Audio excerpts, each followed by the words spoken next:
বলা হয়ে থাকে স্বাস্থ্যই সম্পদ। শারীরিক ও মানসিকভাবে সুস্থ থাকতে হলে স্বাস্থ্য সচেতনতার বিকল্প নেই। সঠিক খাদ্যাভ্যাস ও নিয়মিত পরিশ্রম মানুষকে সুস্থ রাখে। দেহ ও মন ভালো থাকলে বাড়ে কর্মদক্ষতা। সবাইকে স্বাগত জানাচ্ছি ডিবিসি নিউজের সাপ্তাহিক আয়োজন স্বাস্থ্য বিষয়ক অনুষ্ঠান ইউনিভার্সাল মেডিকেল কলেজ অ্যান্ড হাসপাতাল লিমিটেড নিবেদিত হ্যালো ডক্টরে। আপনাদের সাথে আছি আমি রেদওয়ান আহমেদ। সুস্থ থাকার জন্য শুধু বাহ্যিক পরিচর্যা নয়, ভেতর থেকে যত্ন নেওয়াটাই আসল। আর আমাদের হজম প্রক্রিয়ার প্রতিটি অঙ্গ, বিশেষ করে লিভার, পিত্তথলি ও অগ্ন্যাশয় শরীরের ভারসাম্য রক্ষায় পালন করে গুরুত্বপূর্ণ ভূমিকা। কিন্তু এই গুরুত্বপূর্ণ অঙ্গগুলোকে যখন রোগ বাসা বাঁধে, তখন সেটি নীরবে ধীরে ধীরে শরীরের সর্বত্র প্রভাব ফেলে। আজকাল হেপাটোবিলিয়ারি ও গ্যাস্ট্রোইন্টেস্টিনাল রোগ যেমন লিভার সিরোসিস, পিত্তথলিতে পাথর, অগ্ন্যাশয়ের টিউমার কিংবা হেপাটাইটিস এগুলো ভয়াবহ রূপ নিচ্ছে। তবে সময় মতো চিকিৎসা ও সচেতনতা থাকলে এসব রোগের প্রতিরোধ, এমনকি সফল ট্রিটমেন্টও সম্ভব। ইউনিভার্সাল মেডিকেল কলেজ হাসপাতাল আধুনিক চিকিৎসা প্রযুক্তি ও আন্তর্জাতিক প্রশিক্ষণপ্রাপ্ত বিশেষজ্ঞ সার্জনদের মাধ্যমে লিভার, গ্যাস্ট্রোইন্টেস্টিনাল ও ল্যাপারোস্কোপিক সার্জারির ক্ষেত্রে দেশের অন্যতম নির্ভরযোগ্য প্রতিষ্ঠান হিসেবে কাজ করছে। আজকের পর্বে আমরা জানব হেপাটোবিলিয়ারি রোগসমূহের কারণ, লক্ষণ, চিকিৎসা ও প্রতিরোধ নিয়ে। সেই সাথে বুঝে নেব কখন এসব লক্ষণকে গুরুত্ব দিয়ে চিকিৎসকের পরামর্শ নেওয়া জরুরি। আমাদের সাথে আজ রয়েছেন ইউনিভার্সাল মেডিকেল কলেজ হাসপাতালের হেপাটোবিলিয়ারি ও laparoscopic surgeon consultant doctor Haridas Saha Pratap. দর্শক, আমাদের আজকের আলোচনার বিষয় লিভারের রোগ, কারণ, লক্ষণ ও চিকিৎসা। আপনাদের সুযোগ রয়েছে স্ক্রিনে দেখানো নম্বরে ফোন করে চিকিৎসকের পরামর্শ নেবার। আপনাকে স্বাগত জানাচ্ছি আমাদের আজকের অনুষ্ঠানে। শুরুতে একটু জানতে চাই, যেহেতু আমরা লিভার নিয়ে আলোচনা করব, একদম সাধারণ মানুষ পর্যন্ত যাতে বুঝতে পারে লিভারটা আসলে কোথায় থাকে, লিভারের কাজ কি। ধন্যবাদ আপনাকে এবং ধন্যবাদ দর্শকদের যারা দেখছেন। লিভার থাকে উপরের পেটে এবং ডান দিকে থাকে, এবং লিভারের কাজ হলো যে শরীরের অনেক কাজ। সেটা হলো যে খাদ্য বিপাক প্রক্রিয়া যেটা আছে, মেটাবলিজম আমরা যেটা বলি, খাদ্যকে মেটাবলিজ করে, এবং আমাদের শরীরে যেসব টক্সিন ঢোকে এই টক্সিনকে ডিটক্সিফাই করা। আমরা যে ওষুধ খাই, এই ওষুধের যে মেটাবলিজম, এই সব কিছু কাজই লিভারের অনেক কাজ, লিভারের সব কাজ করে থাকে। আচ্ছা, সেই ক্ষেত্রে একটু জানতে চাই যে লিভার আসলে কিভাবে সংক্রমিত হতে পারে, আক্রান্ত হতে পারে যে কোনো অসুখে, একটু বলবেন।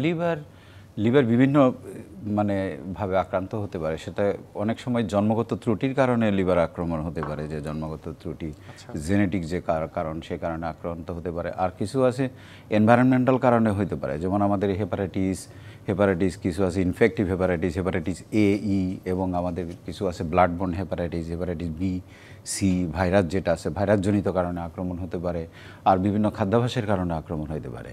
খাদ্যাভ্যাস অ্যালকোহল যারা খায় তাদের হতে পারে। অ্যালকোহল ছাড়াও আমাদের এখন খুবই মহামারী আকারে বা অতিমারী আকারে দেখা দিয়েছে, সেটা হলো যে অ্যালকোহলিক ফ্যাটি লিভার ডিজিজ। অর্থাৎ হলো যে অ্যালকোহল ছাড়াও খাদ্যাভ্যাসের কারণেও লিভারে জটিল পরিস্থিতি, যেটা আমরা ফ্যাটি লিভার ফাস্ট ফুড খাওয়ার কারণে বিশেষ করে। আচ্ছা, আপনি বলছিলেন যে জন্মগত ত্রুটিও থাকতে পারে, আবার জেনেটিক বংশগত বিষয় থাকতে পারে। দুটো কি আলাদা? জন্মগত ত্রুটি নিয়ে কেউ হ্যাঁ, জন্মগত ত্রুটি কিছু আছে। লিভার তো খুব হাইলি মেটাবলিক অর্গান। আচ্ছা, এখানে মেটাবলিক পাথওয়েতে বিভিন্ন রকম জেনেটিক কম্পোনেন্ট থাকতে পারে, যে কারণে আমরা অনেক ডিজিজের নাম জানি, আলফা-1 অ্যান্টিট্রিপসিন ডেফিসিয়েন্সি, আরও অনেক অসুখ আছে যেগুলো জন্মগতভাবে লিভারকে এফেক্ট করে। আর মোস্টলি আমরা কনসার্ন থাকি ইউজুয়ালি অ্যাকোয়ার্ড ডিজিজ, আফটার জন্ম হওয়ার পরে যেসব এনভায়রনমেন্টাল কারণে আমাদের যে লিভার আক্রান্ত হয়, এটা নিয়ে আমরা বেশি গুরুত্ব দিই। এবং আমরা এটা নিয়ে বেশি গুরুত্ব দিই কারণে যে অনেক ডিজিজ আছে প্রিভেন্টেবল, প্রতিরোধ করা সম্ভব, যে এখান থেকে যেন লিভারে অন্যান্য প্রবলেমগুলো না হয়। Liver cirrhosis, ultimate treatment liver transplantation, এবং বিভিন্ন ভোগান্তি যেন না হয়, এটা আমরা প্রিভেন্ট করতে পারি। আচ্ছা, লিভার তো আসলে আপনি পরিবেশগত কারণ বলছিলেন। পরিবেশগত কারণগুলো আমরা কোনগুলো ধরবো? যে বাইরে থেকে খাওয়া? বাইরে থেকে খাবার, যেমন আমরা বলছি hepatitis B C, needle infection, bloodborne infection. আচ্ছা, এবং খাবার থেকে A-E ভাইরাস যেটা আছে, সেটাও তো খাবারের মাধ্যমে যাচ্ছে। আরেকটা হলো যে এখন যে আমাদের এই যে চেইন ফুড সবগুলো হয়েছে, আমরা যে এই ফাস্টফুড খাই, আমরা যে এই ফর্টিফাইড যে মানে আমরা যে কি বলে ডুবানো তেলে ভাজা এরকম খাবার যেগুলা খাই এই খাদ্যাভ্যাসের কারণেও লিভার এফেক্টেড হতে পারে। আচ্ছা, খাদ্যাভ্যাসটা একটা গুরুত্বপূর্ণ বিষয় এখানে, তাহলে আপনি ভালো বলেছেন। আরেকটি বিষয় আমি জানতে চাই যে লিভারে কি কি ধরনের অসুখ হতে পারে, তারপর হচ্ছে আমি একটু পরবর্তী প্রশ্নে আসতে চাই। হ্যাঁ, লিভারে একটা হলো যে লিভারে ইনফেকশন হতে পারে, ইনফেকশন হতে পারে, ইনফ্লামেশন, ইনফেকশন আমরা যেটাকে বলি, আমরা হেপাটাইটিস যেটা ভাইরাল হেপাটাইটিস হতে পারে, অথবা আরও অনেক কারণ আছে হেপাটাইটিসের, যে আমরা এখন যেটা বলি যে ন্যাশ যেটা হয়, নন অ্যালকোহলিক স্টিটোহেপাটাইটিস, যেটা কিনা ডায়েটারি বা খাদ্যাভ্যাসের কারণে হতে পারে একটা। আরেকটা হলো যে লিভারে কিছু আছে তো আপনার হলো যে সার্জিক্যাল কিছু ডিজিজ হয়, যেমন আমরা বলি যে লিভারে টিউমার হতে পারে, যেমন আমরা বলি যে আপনি হেপাটাইটিস ক্রনিক, যারা হেপাটাইটিস বি এবং সি ভাইরাস যারা আছে, letter on patient develop cirrhosis, অথবা উইদাউট সিরোসিস পেশেন্টের লিভারে ক্যান্সার হতে পারে। আমরা এটাকে বলি hepatocellular carcinoma, HCC. Liver cirrhosis ছাড়াও ক্যান্সার হতে পারে, লিভার সিরোসিস ছাড়াও হতে পারে। Liver cirrhosis, top of liver cirrhosis is a very common, but liver cirrhosis ছাড়াও এইচসিসি হতে পারে। অ্যাট দ্য সেম টাইম হলো যে আমাদের খাদ্যাভ্যাসের কারণে যে ন্যাশ হয়, আমরা বলি যে নন অ্যালকোহলিক স্টিটোহেপাটাইটিস। আচ্ছা, সেখান থেকে মানে ফ্যাটি লিভার থেকে আলটিমেটলি যেটা হয়, সেখান থেকেও কিন্তু লিভার সিরোসিস, লিভার টিউমার হতে পারে। আর তাছাড়া লিভারের ভিতরে আরও অনেক অসুখ হয়, কিছু পানির থলি জমে, যেমন হায়াটিক সিস্ট হয়, সিম্পল লিভার সিস্ট হয়, লিভারের ভিতরে পাথর হয়, লিভারের ভিতরে পাথর হয়, লিভারের ভিতরে আরও আপনার এই মানে অনেকভাবেই লিভার আক্রান্ত হতে পারে। এটা আসলে বুঝলাম। আমার এখন মূল প্রশ্নটা, কারণ কোনো সাধারণ মানুষের লিভার আক্রান্ত হচ্ছে কোনো রোগ দ্বারা, সেটা হতে পারে সে ফ্যাটি লিভার হতে পারে, কিংবা আপনি যেটা বলেন ইনফেকশন হতে পারে, মানে লিভার যেভাবেই হোক না কেন আক্রান্ত যদি হয়, তাহলে আসলে লক্ষণগুলো কি একই রকমভাবে প্রকাশ পায়? না, একই রকমভাবে প্রকাশ পায় না। কারণ হলো যে ভেরি আর্লি স্টেজ, মানে প্রাথমিক যে লিভার ডিজিজ হলে যে লক্ষণগুলো, এটা অনেক সময়ই বোঝা যায় না। কারণ বোঝা যায় না। লিভার মানে একটা বড় অর্গান, শরীরের সেকেন্ড লার্জেস্ট অর্গান, তো বড় অর্গান থাকাতে অনেক বেশি স্পেস। তো যেমন আমরা ইনভ্যারিয়েবলি মানে আমরা কনসার্ন এখন হলো ফ্যাটি লিভার ডিজিজ। আমরা মানে জনগণ সবাই অরিড, কারণ মানে আলট্রাসোনোগ্রাম এখন যে আমাদের অনেক একদম গ্রাম প্রত্যঞ্চলে চলে গেছে, তখন তারা পাই আগে ফ্যাটি লিভার ডিজিজ, দেখা যায় স্টেটমেন্ট হলো ফ্যাটি লিভার ডিজিজ। আচ্ছা, তো এই ফ্যাটি লিভার ডিজিজ, তারপরে হলো যে আরও অন্য যে ডিজিজগুলো আছে, তো আমরা যদি এখানে এটাকে প্রতিরোধ করতে চাই, তাহলে আমাদের কিন্তু মানে এটা প্রিভেন্টেবল। আচ্ছা, আবার যদি ধরুন আমার ফ্যাটি লিভার কিংবা হচ্ছে আবার লিভারে ইনফেকশন হলো, সেই ক্ষেত্রে আসলে বাহ্যিকভাবে কি কোনো লক্ষণই প্রকাশ পাবে না? বাহ্যিকভাবে ইউজুয়ালি কোনো লক্ষণ পাওয়া যায় না, কিন্তু আর্লি স্টেজে একটু ফ্যাটিক লাগতে পারে, উইক লাগতে পারে, রাইট মানে পেটের ডান পাশে উপর দিকে একটু হ্যাভিনেস, অথবা কিছু একটু ডিসকমফোর্ট, অথবা একটু ব্যথা এরকম লাগতে পারে, কিন্তু অ্যাডভান্স না হলে ইউজুয়ালি কোনো মানে প্রবলেম। পেশেন্টরা যারা আপনাদের কাছে যায়, তারা ম্যাক্সিমামই কি অ্যাডভান্স লেভেলেই যায়? না, অ্যাডভান্স লেভেলে কিছু পেশেন্ট অ্যাডভান্স লেভেলে যায়, আর কিছু পেশেন্ট হলো কি, আমি যেহেতু সার্জন, কিন্তু আমার কাছে সার্জন হওয়া সত্ত্বেও আমার কাছে এই রুগীগুলো চলে আসে যারা কিনা those who are suffering from fatty liver disease, কারণ তারা আলট্রাসোনোগ্রামটা করেছে অন্য কোনো সমস্যার কারণে, অর্থাৎ পেটে অন্য কোনো সমস্যা হচ্ছিল, পেটে কোনো ডিসকমফোর্ট হচ্ছিল, হয়তোবা প্রেগন্যান্সির জন্য গিয়েছে, অথবা কোনো মহিলাদের তলপেটে কোনো অসুবিধা হচ্ছে, তখন আলট্রাসোনোগ্রাম করতে গিয়েছে, তখন দেখা গেল যে তার পেটে ডক্টর স্টেটমেন্ট দিল যে আপনার ফ্যাটি চেঞ্জ আছে, গ্রেড 1, গ্রেড 2 বা গ্রেড 3 যেটাই থাকুক। এইভাবে পেশেন্টগুলো শনাক্ত হতে পারে। আচ্ছা, আমি একটু জন্ডিসের বিষয়ে আসতে চাই। মানে সেটাও তো লিভার কেন্দ্রিক। হ্যাঁ, লিভার। অনেকেই দেখা যায় যে হলুদ হয়ে যায়, প্রথমত জ্বর আসে, এটা কি ওই ভাইরাসের কারণেই? নিশ্চয়ই ভাইরাসের কারণে নট নেসেসারিলি জ্বর আসবে, জ্বর নাও আসতে পারে। তো জ্বর আসতে পারে, ইনফেক্টিভ হেপাটাইটিস হলে ইউজুয়ালি জ্বর আসে, আর যেটা বিসি আছে ওইটা আসলে ক্রনিক ক্যারিয়ার, ওখানে জ্বর নাও আসতে পারে। সাধারণভাবে অনেক সময় আমরা দেখি না যে স্থান চেঞ্জ করে আরেক জায়গায় গেল, পানির কারণে হচ্ছে লোকটা জন্ডিসে আক্রান্ত হয়েছে। হ্যাঁ, এ এবং ই যেটা কিনা ওরোফিক্যাল ট্রান্সমিশন হয়, মানে মুখে খাবারের মাধ্যমে যেটা আসে, এ এবং ই, সেক্ষেত্রে টেম্পারেচার আসতে পারে, সেক্ষেত্রে আর কি ট্রান্সমিশনটা ওইভাবে হয় আর কি।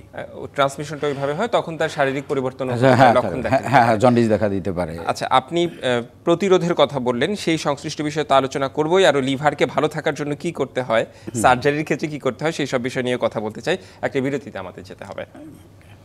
Universal Medical college and hospital limited নিবেদিত হ্যালো ডক্টরে নিচ্ছে একটি বিরতি, সঙ্গেই থাকুন। আবারও স্বাগত এবিসি নিউজের সাপ্তাহিক আয়োজন স্বাস্থ্য বিষয়ক কোনো অনুষ্ঠান universal Medical college and hospital limited নিবেদিত হ্যালো ডক্টরে। আমাদের আজকের আলোচনার বিষয় লিভারের রোগ, কারণ, লক্ষণ ও চিকিৎসা। আলোচনা করতে আমাদের সাথে স্টুডিওতে উপস্থিত আছেন ইউনিভার্সাল মেডিকেল কলেজ হাসপাতাল ও হেপাটোবিলিয়ারি ও laparoscopic surgeon consultant doctor Haridas Saha Pratap. বিরতির পর আবারও স্বাগত জানাচ্ছি। আমরা লিভারের সার্বিক বিষয় নিয়ে আলোচনা করছিলাম, আপনি প্রতিরোধের কথা বলছিলেন। প্রতিরোধ নিয়ে আলোচনা একটু করতে চাই, আরও অনেক বিষয়ই রয়েছে। যে কোনো লিভারের যে কোনো রোগ প্রতিরোধ করতে আসলে কি প্রয়োজন? প্রতিরোধ করতে হলো যে যে যে যে কারণে লিভারে অসুবিধাগুলো হয়, যেমন হেপাটাইটিস বি এবং সি, এ, ই, ভাইরাস ইনফেকশন। আর একটা হচ্ছে খাদ্যাভ্যাসের কারণে আমাদের যেমন এই ফ্যাটি লিভার হচ্ছে, ওখান থেকে এনএফএলডি হচ্ছে, ওখান থেকে ন্যাশ হচ্ছে, ওখান থেকে লিভার ফাইব্রোসিস হচ্ছে, ওখান থেকে সিরোসিস হচ্ছে, ওখান থেকে লিভার টিউমার হচ্ছে। মানে আমাদের হেপাটাইটিস বি, আমাদের ইউনিভার্সাল এখন ভ্যাকসিনেশন প্রোগ্রাম আসছে, আমাদের বাচ্চা হওয়ার পরেই ভ্যাকসিনেশন দিয়ে দেওয়া হয়, তাহলে এইটা প্রিভেন্ট হয়ে যাচ্ছে। এবং নাওডেসে তো মানে প্রেগন্যান্ট যারা মা আছে তারাও কিন্তু হেপাটাইটিস বি ভাইরাসে ভ্যাকসিন নিচ্ছে। তো আর জনগণের মধ্যেই একটা অ্যাওয়ারনেস আসছে যে হেপাটাইটিস বি ভাইরাস সম্বন্ধে মানে ভ্যাকসিন নিচ্ছে, যার মাধ্যমে আমরা কিন্তু মানে chronic liver disease due to hepatitis B virus আমরা কিন্তু প্রিভেন্ট করতে পারছি। আর এটা শুধুমাত্র বি না, সিও এর মধ্যে? সিও এর মধ্যে পড়ে। আচ্ছা, তাহলে আমরা প্রিভেন্ট করতে পারছি। প্রিভেন্ট করার পরে কি হচ্ছে, ওখান থেকে বি যদি ইনফেকশন না হয় তাহলে ক্রনিক লিভার ডিজিজ হবে না, সিরোসিস হবে না, ওখান থেকে পেশেন্টের মানে এই সিরোসিস না হলে ওখানে হেপাটোসেলুলার কার্সিনোমা হবে না, এবং আলটিমেটলি পেশেন্টের মানে সেফ থাকবে পেশেন্ট, মানুষ সেফ থাকবে। থাকবে। আচ্ছা, আমার একটা বিষয় জানা, যে হেপাটাইটিস বি এবং সি ভাইরাস, এটা তো বংশগত কারণেই কি এই ভাইরাস নিয়ে কোনো বাচ্চা জন্ম নিতে পারে নাকি হচ্ছে? হ্যাঁ, নিতে পারে যখন কিনা মা যখন কিনা ইনফেক্টেড থাকে তখন নিতে পারে। মানে মা বাবার যদি কারো হেপাটাইটিস বি কিংবা সি, মা মেনলি মা। আচ্ছা, কারণ বাবা যদি থাকে তখন মার মধ্যে ট্রান্সমিট হতে পারে, কিন্তু মা যদি হয় তখন বাচ্চাও আপনার ইনফেক্টেড হতে পারে। আচ্ছা, এমনি কারো হেপাটাইটিস বি কিংবা সি নেই, সেই ক্ষেত্রে কি মানে বাহ্যিক কোনো কারণে, খাবারের কারণে কি নতুনভাবে সংক্রমিত হতে পারে লিভার হেপাটাইটিস বি কিংবা সি ভাইরাসে? হ্যাঁ, তা তো নিডল ইনফেকশন, এটা তো ট্রান্সমিটেড বাই ব্লাড বোর্ন, মানে রক্তের মাধ্যমে ছড়ায়, সেটা তো হতেই পারে। কারণ কারোর ব্লাড দিতে হইলো, কারোর অপারেশন লাগলো, সেক্ষেত্রে কারোর একটু ট্রমা হইলো, অ্যাক্সিডেন্ট হইলো, সেক্ষেত্রে কন্টামিনেশন হয়ে তার তো হেপাটাইটিস বি। সে কারণেই আমরা জন্ডিস হলে আসলে কোন ভাইরাস সেটা কি আগেই টেস্ট করেন আপনারা? হ্যাঁ, জন্ডিস হলে আমরা দেখি যে কোন ভাইরাস, ইউজুয়ালি যদি মানে ভাইরাল কারণে যদি হয়, আর অনেক কারণ আছে জন্ডিস হওয়ার, যে কি কারণে জন্ডিস হয়েছে। আচ্ছা, বেশ কিছু বিষয় জানলাম, একটু সার্জারির বিষয়ে আসতে চাই। আসলে কখন সার্জারি আসলে আপনারা লিভারে করেন? লিভারের সার্জারি আমি এটাই বলছিলাম যে আপনার যদি ক্রনিক মানে ভাইরাল ইনফেকশন যদি থাকে, অথবা কারো যদি ন্যাশ থাকে, তার পরবর্তীতে কিন্তু তার হেপাটোসেলুলার কার্সিনোমা ডেভেলপ করতে পারে। হেপাটোসেলুলার কার্সিনোমা যদি ডেভেলপ করে, তখন কিন্তু তার ট্রিটমেন্ট অপশন হলো যে আপনার হয় সার্জারি অথবা লিভার ট্রান্সপ্লান্টেশন। এটা গেল আপনার যে হেপাটাইটিস, ক্রনিক ভাইরাল হেপাটাইটিস অথবা ন্যাশ থেকে যদি আপনার সিরোসিস হয় অথবা এইচসিসি হয়, সেক্ষেত্রে আপনার মানে ট্রিটমেন্ট হলো লিভার সার্জারি অথবা লিভার ট্রান্সপ্লান্টেশন। এছাড়াও আরও লিভারের অনেক কারণ আছে যেখানে লিভারের সার্জারি লাগে। সেটা হলো লিভারের ভিতরে পাথর হলে তখন লিভার সার্জারি লাগে। লিভারের ভিতরে আরও সিস্টিক কিছু ডিজিজ আছে, যেমন হাইরেটিক সিস্ট আছে, সিম্পল লিভার সিস্ট আছে, সেক্ষেত্রে কিন্তু লিভারের অপারেশন লাগে। অ্যাট দ্য সেম টাইম পেশেন্টের যে লিভারের ভিতরেও কিন্তু কিছু ক্যান্সার হয় এইচসিসি ছাড়াও, যেটা কিনা হেপাটাইটিস আমরা বলি কোলাঞ্জিওকার্সিনোমা হইলেও কিন্তু তখন কিন্তু আমাদের মানে লিভার সার্জারি লাগতে পারে। আচ্ছা, আমরা মানে ইউনিভার্সাল মেডিকেল কলেজে সব ট্রিটমেন্ট তো করে, কিন্তু আমি একটু জানতে চাই যে ল্যাপারোস্কোপি কখন করেন, মানে দুটোই কি মানে অপারেশনের তো বিভিন্ন ভাগও রয়েছে। অপারেশন হলো কি, এখন হলো কি আমাদের যেমন আগে আমরা মানে হাত ব্যবহার করে খাইতাম, হ্যাঁ, এখন রেস্টুরেন্টে গেলে চামচ ব্যবহার করে খাই। এখন যাহা হাত দিয়ে খাওয়া সম্ভব তাহাই চামচ দিয়ে খাওয়া সম্ভব। মানে সমস্ত অপারেশনই পৃথিবীতে এখন কিন্তু মিনিমাম ইনভেসিভ বা ল্যাপারোস্কোপি হচ্ছে। আচ্ছা। আমাদের দেশেও পিছিয়ে নেই, আমরাও মানে চেষ্টা করতেছি কি করে ওয়ার্ল্ডের সাথে এটা মানে কোপ করা যায়, যে আমাদের laparoscopy, advance laparoscopy in hepatobiliary surgery, মানে লিভার রিসেকশন, তাছাড়া বিদেশে তো লিভার ট্রান্সপ্লান্টেশন যে হচ্ছে তার যে ডোনার প্রকিউরমেন্ট, এটাও ল্যাপারোস্কোপিক্যালি হচ্ছে। আচ্ছা, দারুণ বিষয়। তাহলে লিভার প্রতিস্থাপনের বিষয়টা আমি আসতে চাই। প্রতিস্থাপনটা আসলে কিভাবে করা হয়? লিভার প্রতিস্থাপন হলো দুই প্রকারে করা হয়। একটা হলো যে লিভিং ডোনার লিভার ট্রান্সপ্লান্টেশন, এলডিএলটি বলি আমরা, আর একটা ডিডিএলটি। ডিডিএলটি মানে disease liver transplant. Disease liver transplant মানে কি, অর্থাৎ হলো যে পেশেন্ট সিলেক্টেড থাকবে, কোনো পেশেন্ট কোনো অ্যাক্সিডেন্টে মারা গেল, তখন ওখান থেকে অর্গান প্রকিউর করে তারপরে লিভার ট্রান্সপ্লান্ট করা, এটা হলো ডিডিএলটি। আরেকটা হলো যে লিভিং ডোনার লিভার ট্রান্সপ্লান্ট, মানে হলো যে আপনি হেলদি মানুষ থেকে মানে লিভার ডোনেট করা। কারণ লিভার আমরা খালি চোখে কিন্তু আমরা লিভার একটাকে দেখি, কিন্তু লিভার কিন্তু আসলে ভিতরে দুইটা। হ্যাঁ, লিভার দুইটা ভাগে লিভারকে ইকুয়ালি ভাগ করা যায়। ইকুয়াল না মানে, আচ্ছা, একজন সুস্থ মানুষ যদি লিভার দেয় তার কোনো সমস্যা হবে না? নো, তার কোনো সমস্যা হবে না। আচ্ছা, এটা আমরা যদি কিডনির কথা বলি, একটা কিডনি লেফট বা রাইট যেই হোক, একটা কিডনি ফেলে আরেকটা কিডনি দেওয়া হয় তাকে। লিভারের ক্ষেত্রেও কি এমন তো না? না, প্রায় এরকমই। কারণ হলো যে আমি তো বললামই যে কিডনিকে আইসোলেটেড আপনি দুইটা দেখতে পাচ্ছেন, আলাদাভাবে দুইটা দেখতে পাচ্ছেন। লিভারকেও কিন্তু আমরা আমাদের চোখে দুইটা দেখতে পাই। আচ্ছা, কারণ হলো যে লাইন অফ ডিসেকশন, মানে একটা লাইন আছে যে লাইনে আমরা লিভারকে দুইটা ভাগে, যদিও বাইরে থেকে দেখা যায় না, কিন্তু আমরা দুইটা ভাগে ভাগ করতে পারি লিভারকে।